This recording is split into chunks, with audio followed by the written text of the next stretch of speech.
ماشاءالله دوستانو، بدخشان د بدخشان په ښایست کې حد نه لري.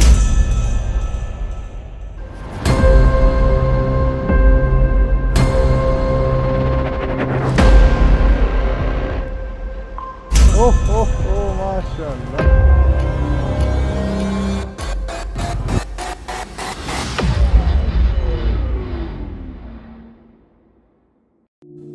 ستا په شانتې زر تلي او زر راغلي. ستا څه نوم و؟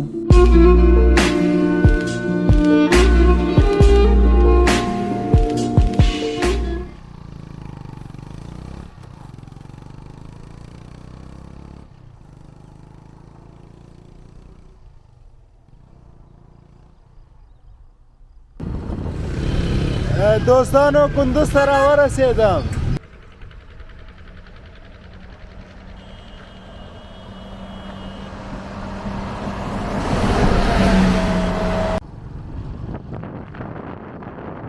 سهار مو په خیر. وطني شودې دي له خیره ناشته ده د کندوز کې.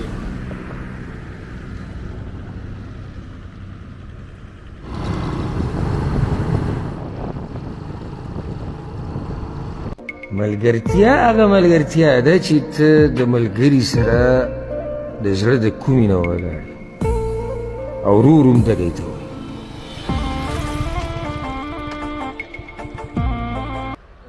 سلامونه لیدونکو، سهار مو په خیر. ښایسته کندوز کې د سهار ناشته مو وکړه.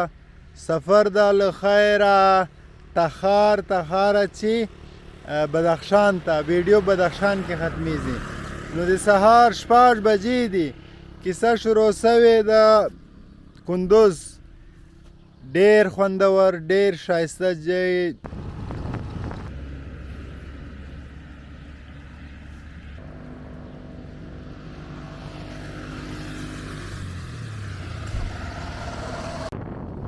له خیره دې خوا ته راورسېدلو. خلک سپټي کې لګیا دي، نو هغو ته ورځو.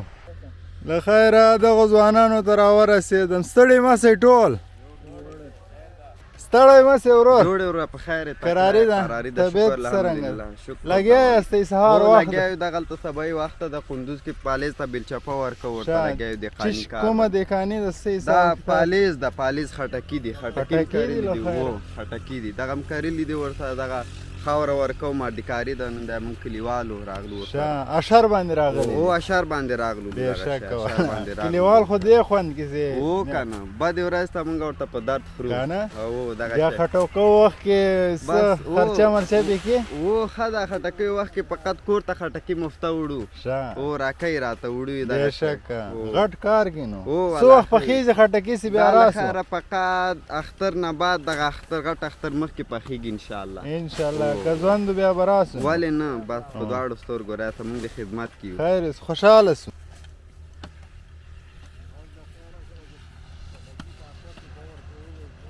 انشاءالله که نه؟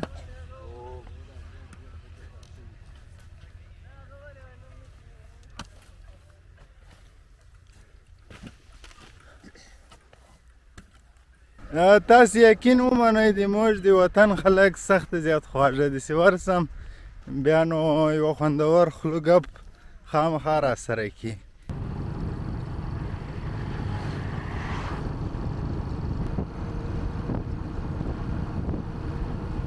دوستان ورته وګورئ، خوسکیانې دي، غواګانې دي.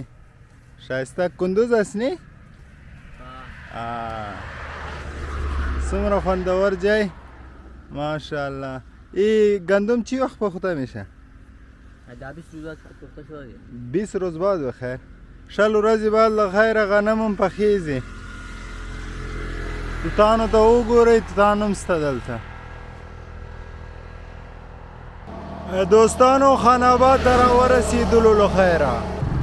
خان آباد ته ښه راغلاست.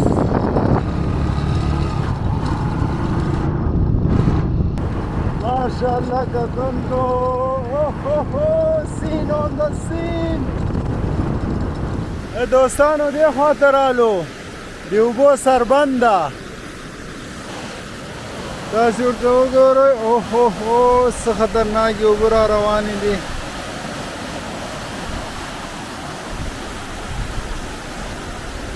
زه بخښنه درنه غواړم، هم له تا نه، هم له ځانه، هم له دې ټولې دنیا نه او له هر ډول انسانه. شاید نن سبا کې مړ شم، هم په خاورو کې خړ پړ شم او خپل رب ته هم بیا پړ شم. زه به مړ شم، زه به مړ شم.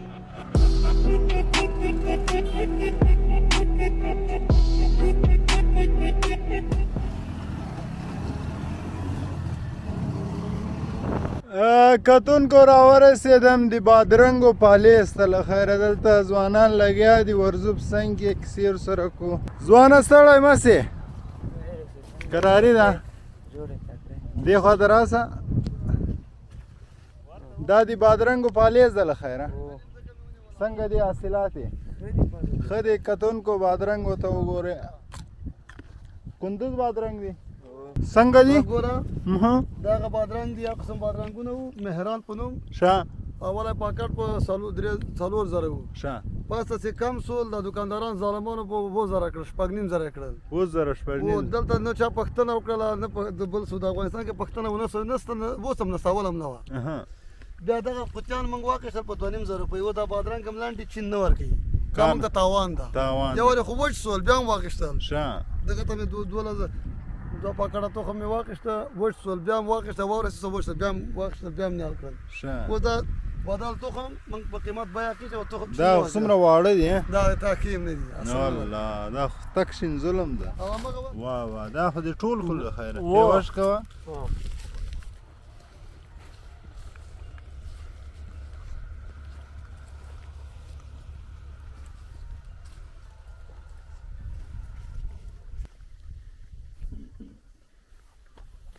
زه شکر ده. بېشک الله دې ژوندی لره، الله دې ژوندی لره. ورور ګیلې او شکایتونه وکړو.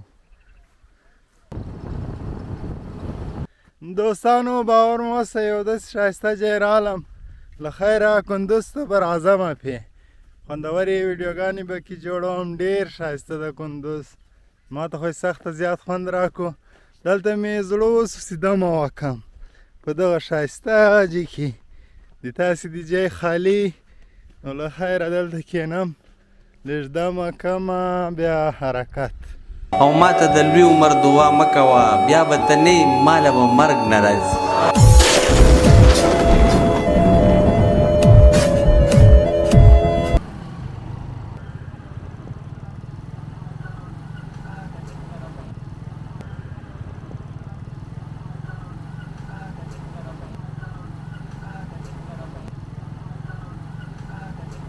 وای سړی په بادامو نه هوښیارېږي، په ټکر هوښیارېږي. ما ټکرې خوړلي دي.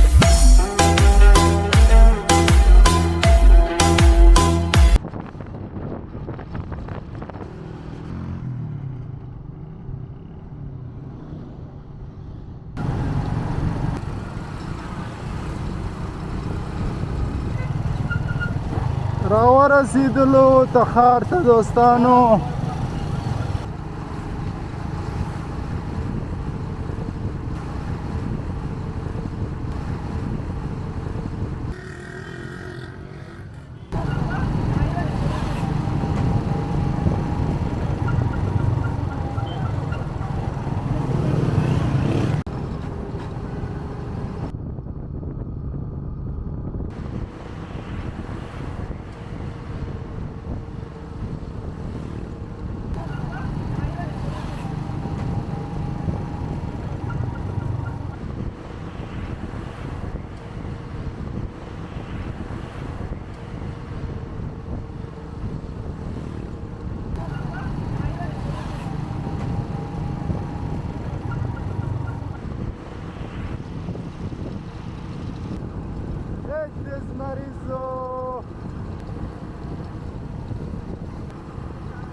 خیره له تخاره چې وځو بدخشان ته داخلېږو نو مخکې ځو، سفر نور هم خوندور کېږي. کتونکو دوستانو راورسېدم تنګي فرهار. نو د تخار ولایت کې یو له خیره بدخشان ته لا نه یو رسېدلې په سرحداتو کې قرار لرو نو دلته یو خوندور تنګی ده د اوبو دره د درب تاسې وینو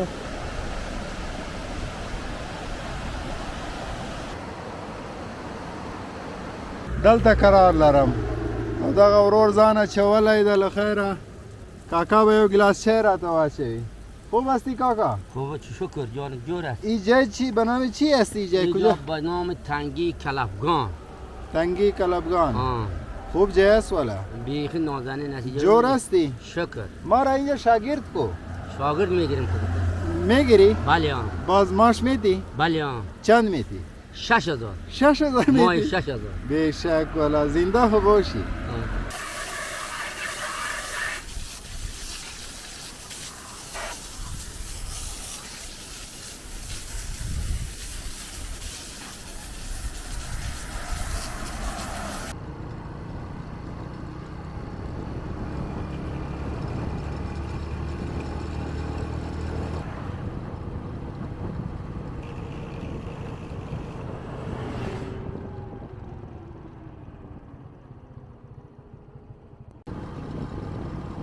چطور هستی بیدر؟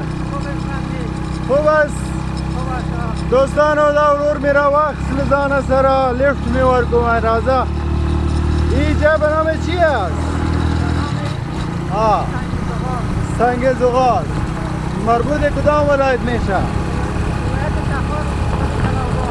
کلاوگان ولایت تخار تتون کو دروازه پر افتخار کیو لخیره انشالله سفر دا ملتیا وکړي اینان همان کسانی هستند که زندگی دنیا را به بهای از دست دادن آخرت خریدند و به خاطر این تجارت زیانبار هیچ عفوی شامل حالشان نمی شود و کسی توانایی نجاتشان را از عذاب ندارد. ما به موسی تورات را عطا کردیم و پیامبرانی بعد از او فرستادیم.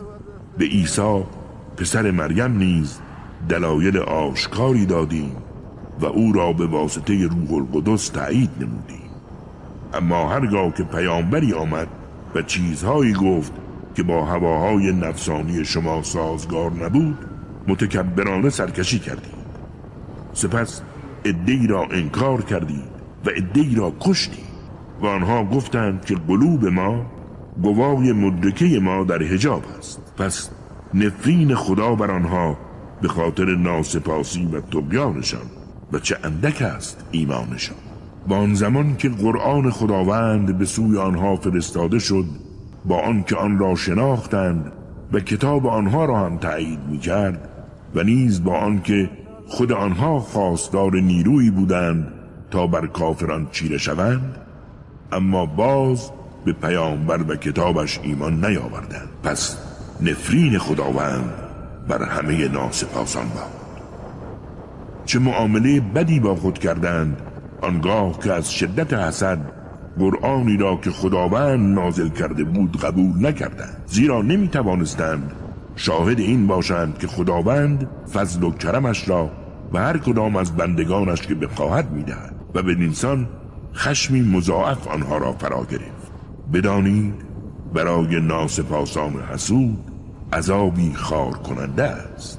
و هنگامی که به آنها گفته شود به آنچه خداوند نازل کرده ایمان آورید، گویند ما فقط به آنچه بر خودمان نازل شده است ایمان می آوریم و غیر کتاب خودشان را مردود می دارند، در حالی که این قرآن کتب آسمانیشان را تأیید می کند. ای پیامبر به آنها بگو اگر چنانچه ادعا می کنید که فقط به کتاب خودتان ایمان دارید، پس چرا پیامبران خدا را به ناحق می کشتید؟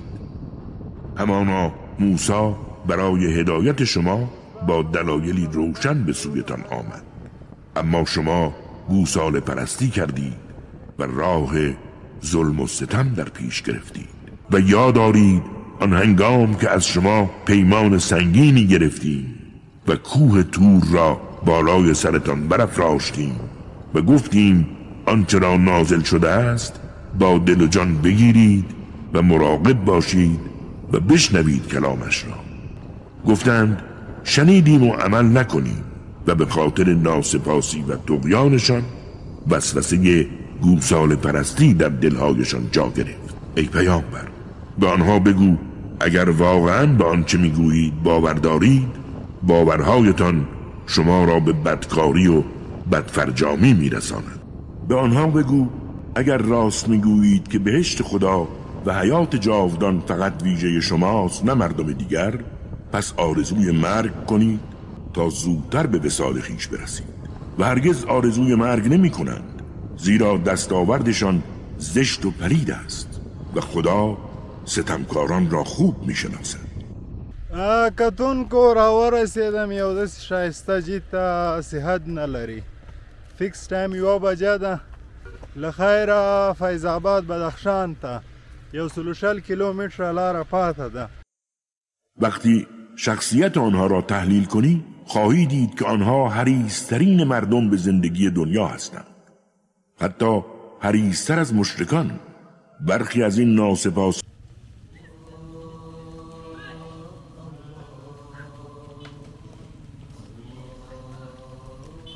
ستړي مه سئ. سلام علیکم. قراری ده. دا کوم جای ده؟ تخار. اوه اوه اوه ماشاءالله، څومره غټه رمه ده. کتونکو اوه اوه اوه ماشاءالله. ورور گیر سو پکی. اما حتی این عمر دراز آنها را از عذاب الهی مسئول نخواهد کرد و خداوند نسبت به عملکردشان بیناست. به هر کس که نسبت به فرشته مقرب ما جبرائیل دشمنی ورزد بگو که جبرائیل به فرمان خداوند این آیات را بر قلب تو نازل کرده است، آیاتی که تمام کتب آسمانی را تأیید می کند و سراسر هدایت و آرامش و بشارت است برای اهل ایمان.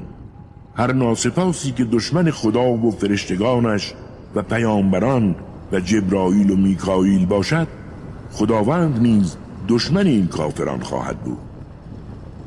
حقیقتاً ما بر تو آیات و نشانه های روشنی نازل کردیم و کسی منکر آن نخواهد شد مگر بدکاران زشت سیرت. آیا چنین نیست؟ هر بار با ما عهد بستند تعدادی از آنها پیمان شکنی کردند. آری، اکثر آنها ایمان نمی آورند. هرگاه رسولی از جانب خداوند به سوی آنها می آمد با آنکه راست بودن کتابشان را تأیید می کرد، جماعتی از اهل کتاب چنان رفتار می کردند که گویی از کتاب جدید خدا بیخبرند و آن را پشت سر می انداختند. و در زمان حکومت سلیمان آنها تسلیم وسوسه هایی بودند که شیطان صفتان همواره در گوششان زمزمه می کردند. سلیمان ناسپاس نبود، بلکه ناسپاسی و کفران برازنده شیطان صفتانی بود که به مردم جادوگری می آموختند و به خاطر آگاهی که آن دو فرشته موجود در بابل یعنی هاروت و ماروت از سحر و افسونگری داشتند، مردم به طمع آموختن سحر به سوی آنها رهسپار می شدند و آنان به هر کسی که آموزش می دادند می گفتند کار ما آزمون سخت و سنگین است، مراقب باشید به دامن کفر و ناسپاسی نیفتید. و آنها آموختند که چگونه با جادوگری بین مرد و همسرش جدایی بیندازند، اما غافل از این که خداوند نمیگذارد به کسی زیان برسانند مگر آنکه خود خدا اراده کرده باشد.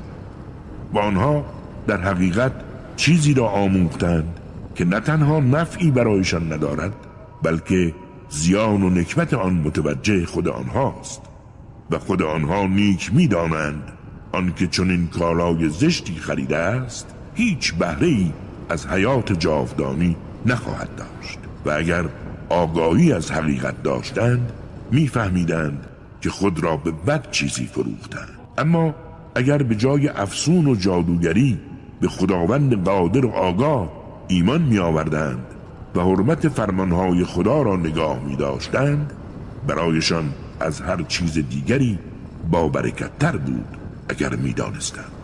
ای اهل ایمان، هیچگاه در خطاب به پیامبر از عبارت رائنا استفاده مکنید، بلکه بگویید انظرنا، ما را بنگر و بر ما ناظر باد. از این کلام پند بگیرید، زیرا ناسپاسان در عذابی دردناکند. بدانید که نه ناسپاسان اهل کتاب و نه حتی مشرکان هیچ کدام دوست ندارند تا خیر و برکتی از سوی خداوند بر شما نازل شود، در حالی که خداوند بزرگ هر که را صلاح بداند شامل رحمت خاص خود می کند. بدانید فضل و کرم خداوند بسیار بزرگ است. ما هیچگاه آیه ای را کنار نمیگذاریم و از یاد نمیبریم مگر آنکه بهتر از آن یا همانند آن را بیاوریم. دوستانو دی بدخشان ولایت دی کشم ولسوالی ته راورسېدلو له خیره، نو سفر مخکې د ملتیا وکړو. آیا نمیدانی که خداوند بر هر کاری تواناست؟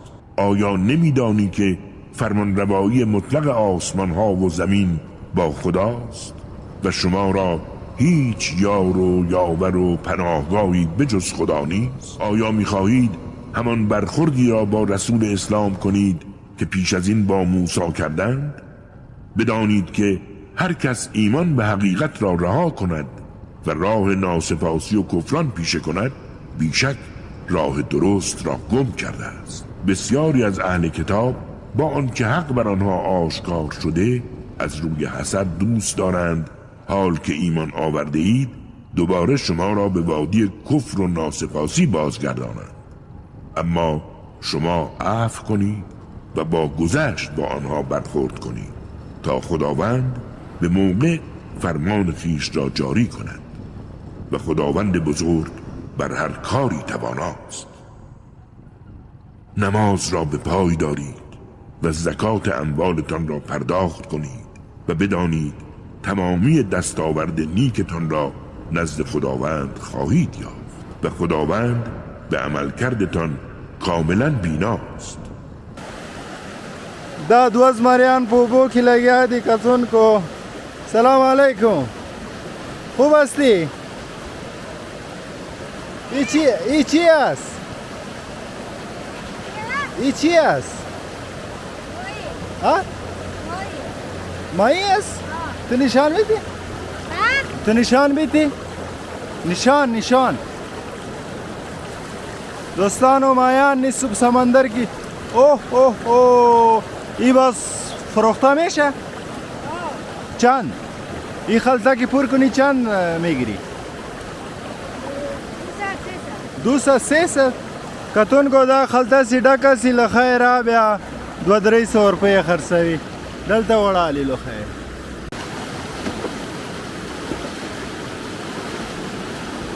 اوه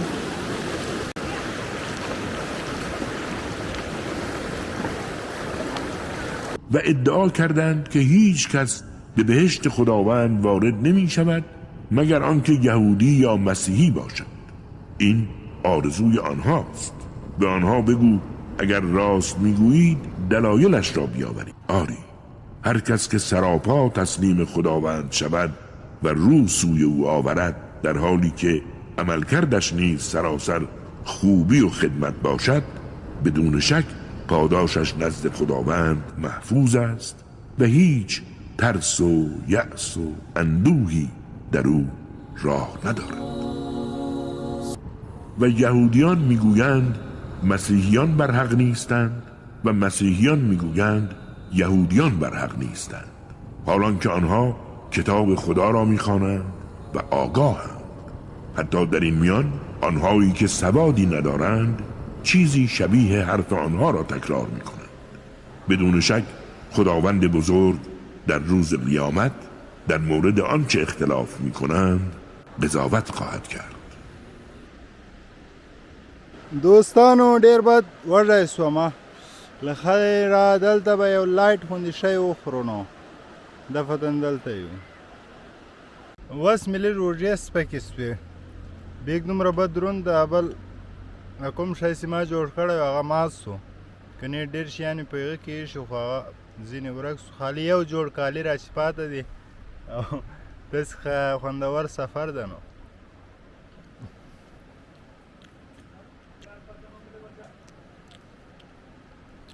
ډېرې مزهدارې ورځې دي کتونکو جای مو خالی و کیست ظالمتر از آن که بر مساجد خدا سلطه یافت تا نگذارد نام خدا در آن یاد شود و در ناآبادی آنها کوشید. پس ورود آنها به مساجد خدا جایز نیست مگر آنکه بیمناک و ترسان وارد شوند. بیشک برای آنان در دنیا خواری و ذلت است و در آخرت عذابی بزرگ. مشرق و مغرب از آن خداست، پس به هر طرف رو کنید رو سوی خدا کرده اید. خداوند همه جا حضور دارد و بسیار آگاه است. و عده‌ای گفتند خداوند فرزندی اختیار کرده است. دور باد ناپاکی و نقص از او، زیرا آنچه که در زمین و آسمان هاست از آن اوست و همه ریزخوار نعمت اویند و فرمان بردار. به وجود آورنده بی همتای زمین و آسمان هاست و هنگامی که اراده بر کاری کند فقط میگوید باش و بیدرنگ خواهد بود. و بی سوادان ناآگاه میگویند چرا خداوند با ما سخن نمیگوید و چرا معجزه‌ای بر ما نمایان نمیشود. این همان سخنی است که پیشینیانشان نیز میگفتند. قلبها و قوای مدرکه آنها شبیه هم است، در حالی که ما برای اهل یقین و باور چنان آیات و نشانهای روشنی خلق کردیم که جای هیچ شکی نمیماند. ما تو را به حق به پیامبری مبعوث کردیم تا هم بشارت دهنده باشی و هم بیم دهنده و تو هرگز مسئول دوزخیان نیست. ای پیامبر، هرگز یهودیان و مسیحیان از تو راضی نمی شوند مگر آنکه از افکار آنها تبعیت کنی. تو با آنها بگو که فقط راهنمایی خدا هدایت خالص است و اگر چنانچه به خواسته آنها تن دادی و پیرویشان کردی، آن هم بعد از آن که آگاه شدی بدون شک هیچ یار و یاوری از سوی خدا نخواهی داشت. آنهایی که کتاب الهی تقدیمشان کردیم و به خوبی آن را می‌خوانند و حقش را چه در کلام و چه در عمل به جا می‌آورند، بیشک همانها به کتاب ایمان دارند.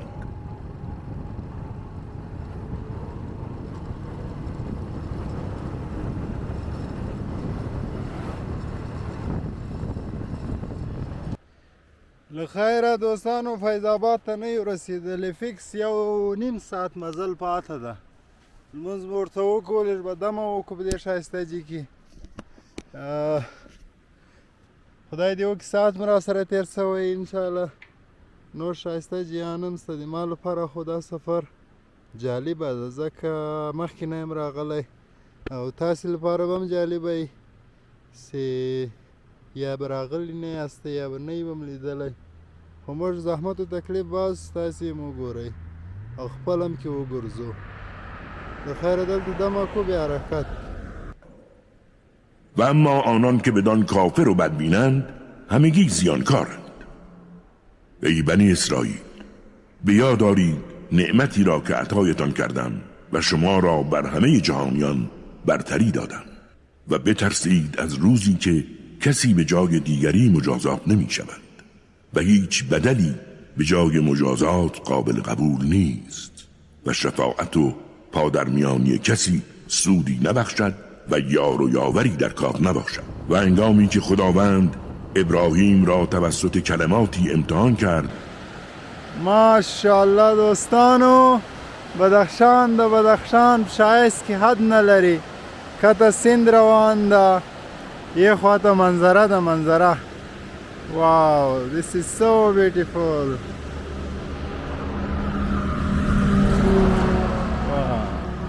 و او سربلند از این امتحان بیرون آمد گفت من تو را به پیشوایی مردم برگزیدم. و ابراهیم گفت این پیشوایی را به فرزندان من هم عطا می کنی؟ و خدا گفت چنانچه ظالم و ستمکار باشند چنین امتیازی به آنها نخواهد رسید. دوستانو دلته یو عجیبه غوندې مخلوق ده نو تاسې باندې وینم اوه اوه اوه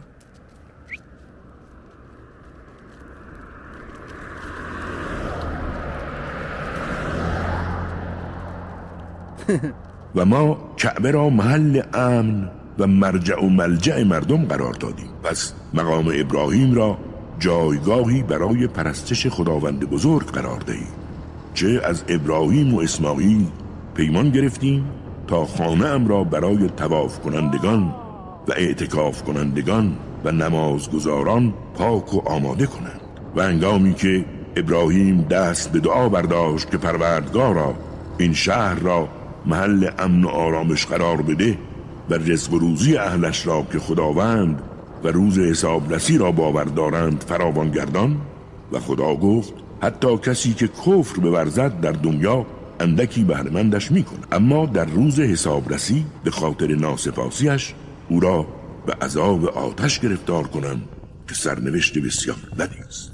و هنگامی که ابراهیم و اسماعیل دیوارهای کعبه را برافراشتند، دست به دعا برداشتند که پروردگارا این عمل را از ما قبول کن، زیرا این تویی که بر همه چیز شنوا و آگاهی. پروردگارا ما را تسلیم خودت گردان، فرزندان ما را نیز مقام تسلیم عطا کن و راه بندگی مخلصانه را نشان مانده و از خطاهای ما درگذر، زیرا تو توبه پذیر و بسیار باگذشتی. پروردگارا از بین خودشان پیامبری را برایشان برگزین تا آیات تو را بر آنها بخواند و علم کتاب و حکمت بیاموزد و آنها را از هر چه زشتی و پلیدی است پاک گرداند، زیرا تو مقتدر و حکیمی.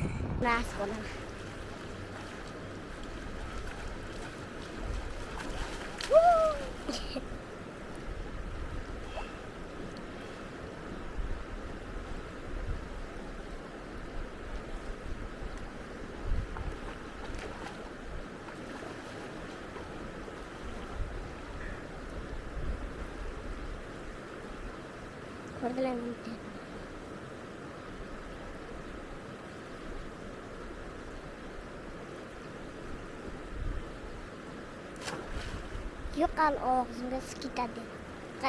Qaqsiqla. دوستانو ډېرې خوندورې اوبه وې، ما ته او دې خوند راکوسې روانې وې او ډېره بده ګرمي مې سوې وه، ځکه مې لږ غوټکې ووهله، سخت زیات خوند یې وکړو. دوستانو په سړک باندې اوبه. و هیچ کس از آیین ابراهیم روی نگرداند مگر انسانهای پست و بیخرد، زیرا این ما بودیم که ابراهیم را در دنیا برگزیدیم و شاخص کردیم و بیشک همون در آخرت از شایستگان است. و هنگامی که خداوند بزرگ به او گفت تسلیم شو، تسلیم هر آنچه ما مقدر کرده ایم، و ابراهیم بیدرنگ گفت سراپا تسلیم پروردگار جهانیان شدم. و ابراهیم و یعقوب همین فرهنگ تسلیم خدا بودن را به فرزندانشان وصیت کردند. کدام جای است کاکا؟ نوزوبهار. فیض‌آباد. فیض‌آباد. پیش است.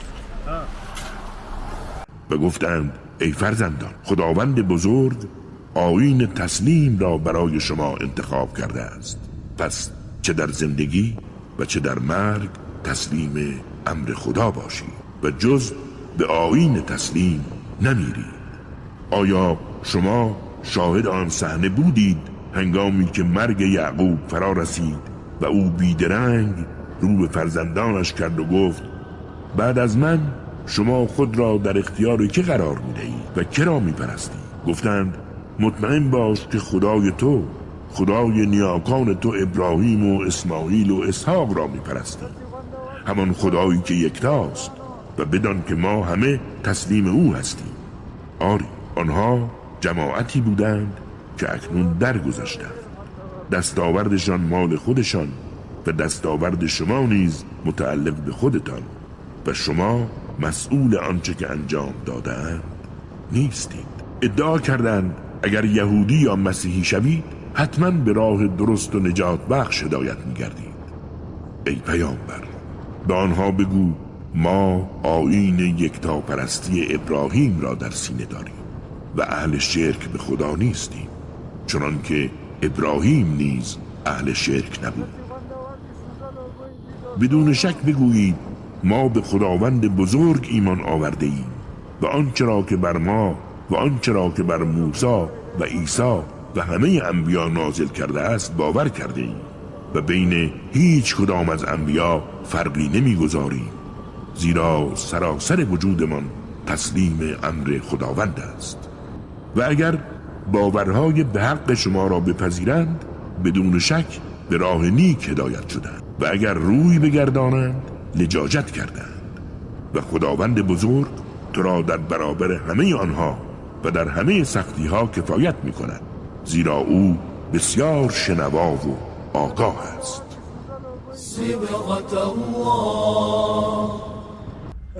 لیدونکو دفتن د شایسته جی خواته یم. فیض آباد ته 15 منټه لاره نوره پاته ده.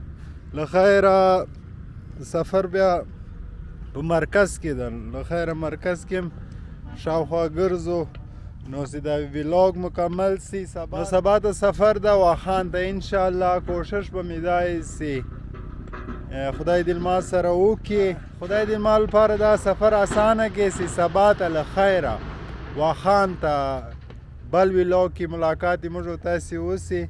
نو انشاءالله څه کیږي څه پیښیږي له خدای خیر غواړم. نو انشاءالله خوندورې کیسې به سبا ته وي.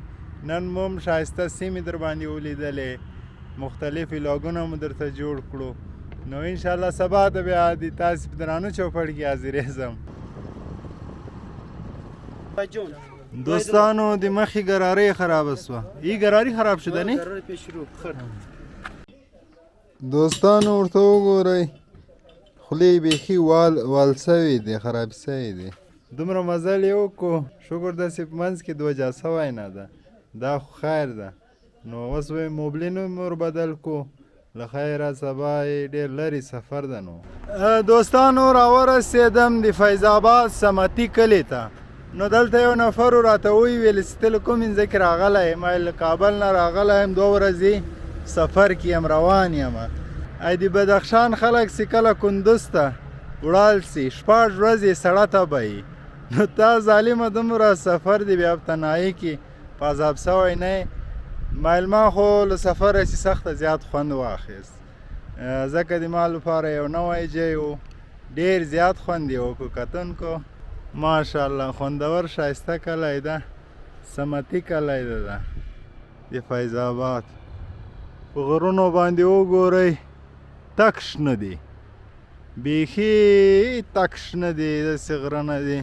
او کته بیا ورته وګورئ سیند روان ده د اوبو، صحت نه لري. دا رقم ښایسته ځای ده.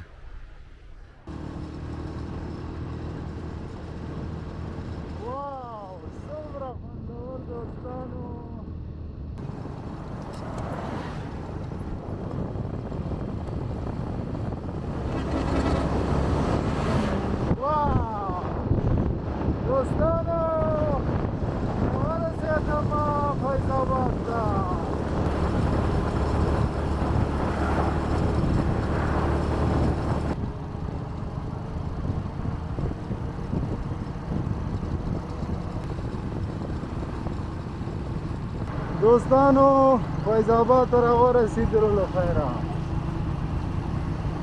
ډېر خوندور لوکس مرکز یې ده، ډېر کلاسیکل جوړ شوی دی دوستانو. ماشاءالله ډېر ښایسته ده.